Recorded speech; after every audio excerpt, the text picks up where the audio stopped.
Assalamualaikum warahmatullahi wabarakatuh. Halo teman semua, kembali lagi di channel Anggita Putri Mulyani.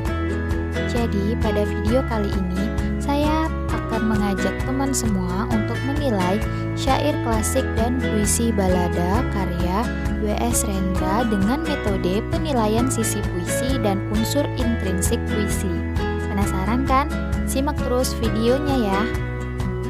Nah, kita masuk ke penilaian dari sisi puisi. Yang pertama kali kita nilai adalah syair dari Abdul Muluk. Yang pertama, ini ada tema mayornya. Tema mayornya menceritakan kisah seorang anak baginda bernama Abdul Muluk. Kita beri nilai 1. Kemudian ada tema minor, yang tema minornya adalah mengisahkan Raja Hindustan dan kisah majelis Abdul Muluk serta parasnya yang elok. Karena ada 3, kita beri nilai 3. Kemudian ada amanat. Yang pertama amanat tersurat, yaitu seorang Raja Hindustan yang duduk bersuka-sukaan dalam menjalankan majelisnya. Kita beri nilai 1. Yang kedua ada amanat tersirat, yaitu raja yang diberhentikan, putra yang memiliki majelis syahda, dan kepemimpinan yang bijaksana. Kita beri nilai 3. Kemudian dari pola lariknya, dalam syair tersebut pola lariknya terdiri dari 8-12 suku kata, maka kita nilai 12. Kemudian ada pola bait. Syair tersebut keseluruhan baitnya terdiri dari 4 larik, jadi kita beri nilai 3. Kemudian ada pola rima yang keseluruhannya bersajak a, kita beri nilai 3. Lalu ada diksi. Diksinya yang pertama, duduklah baginda bersuka-suka. Kedua, 13 tahun umurnya ada. Yang ketiga, kasih kepadanya mulia dan hina. Karena ada 3, kita beri poin 3. Kemudian kita nilai syair Abdul Muluk ini menggunakan penilaian berdasarkan unsur intrinsik dalam puisi.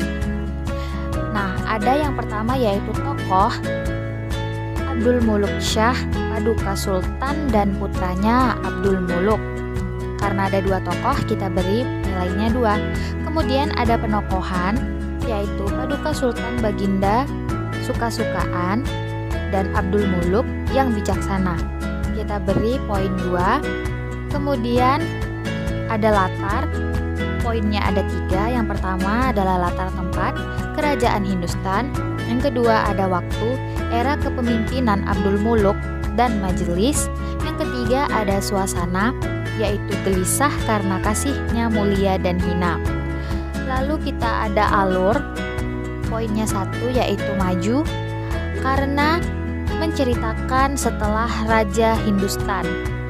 Kemudian dari sisi sudut pandang, kita beri nilainya 1, yaitu dari orang ketiga serba tahu. Lanjut, kita menilai puisi balada karya W.S. Rendra menggunakan penilaian dari sudut puisi. Itu ada tema mayor. Tema mayornya adalah cinta, kita beri poin 1. Kemudian tema minornya kuasa cinta, cinta yang tak memahami, cinta yang tak memberi kejujuran, dan cinta membutakan, serta cinta yang rumit. Karena ada 5, kita beri poin 5. Kemudian dari amanat, itu yang pertama ada tersurat. Cinta memberi kita kekuatan dan cinta juga yang memberi kita kelemahan. Kita beri poin 2. Terus ada amanat tersiratnya, yaitu mencintai seseorang dengan sewajarnya tentu tidak akan memberi nestapa. Kita beri nilainya 1. Kemudian dari pola larik, tiap lariknya terdiri dari 8-12 suku kata, kita beri poin 26. Kemudian pola baitnya, tiap baitnya tidak terdiri dari 4 larik dan polanya tidak teratur, kita beri nilai 0. Lalu ada pola rima, yaitu pada tiap baitnya tidak terikat dengan sajak sehingga tidak ditemukannya kesamaan sajak, kita beri nilai 0.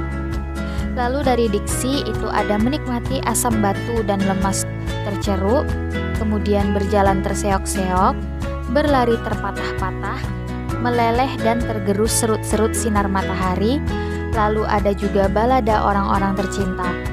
Kita beri nilainya 5. Kemudian kita nilai puisi balada W.S. Rendra ini berdasarkan penilaian dari unsur intrinsik dalam puisi. Yang pertama adalah tokoh. Karena dalam puisi tersebut ada kata kita, maka itu menyebutkan 2 orang, yaitu dia dan dirinya. Kita beri nilai 2 karena ada 2 tokoh.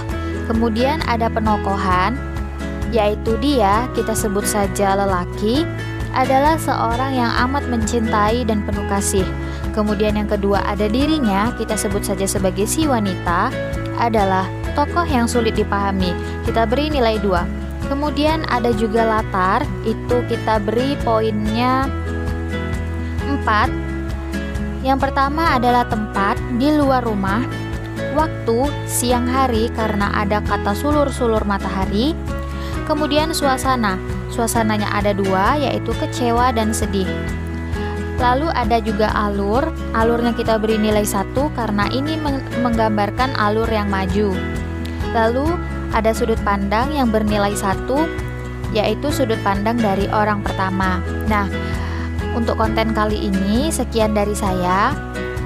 Sampai jumpa di konten selanjutnya. Terima kasih. Wassalamualaikum warahmatullahi wabarakatuh.